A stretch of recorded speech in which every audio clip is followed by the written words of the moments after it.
Depuis quelques années, on produit de l'électricité à Soultz-Forêt, grâce à une source d'énergie propre, locale et inépuisable, la géothermie. Son principe est très simple.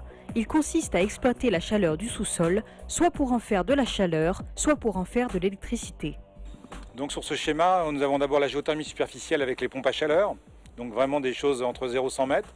Ensuite, il y a la géothermie dans les sédiments, comme dans le bassin de Paris, dans la région parisienne, où on fait des forages, où on va chercher de l'eau à peu près à 2000 mètres à 80 degrés pour chauffer du grand collectif et on la réinjecte froide. Et nous, ici à Soultz, on fait une autre sorte de géothermie, une géothermie profonde à 5000 mètres, où on va chercher 200 degrés. On pompe de l'eau chaude, on en prend les calories et on réinjecte de l'eau froide dans le forage du milieu, figuré ici par le trait bleu. Des scientifiques et des techniciens ont travaillé pendant 20 ans à l'aboutissement de ce projet, grâce à des financements gouvernementaux français, allemands et européens.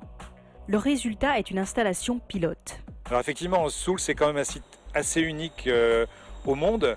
On est un des rares sites à faire de la géothermie, puisque nous faisons de la géothermie dans du granit. C'est pas classique du tout.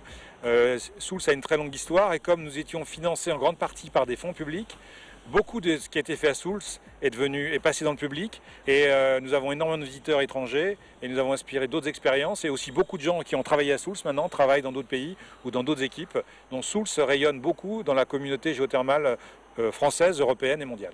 Une pépinière de talents donc, qui pourront ensuite mettre en œuvre leur savoir-faire dans des sites du monde entier. La géothermie, quand ça fonctionne, ça marche tout le temps, 7 jours sur 7, la nuit, le week-end, donc c'est un fonctionnement permanent, ça c'est un de ses gros avantages.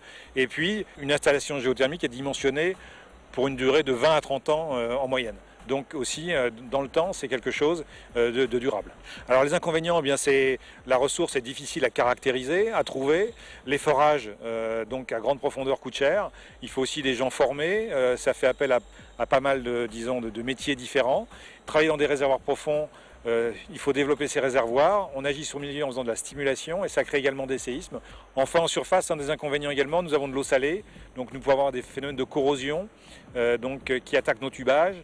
Donc là aussi, il faut veiller à étudier tout ça pour minimiser tous ces effets par exemple de percement de tuyaux que nous pourrions avoir. À la fois installation industrielle et laboratoire de recherche, le site école de Soultz est en tout cas une vitrine d'avant-garde mondiale de cette technologie du futur.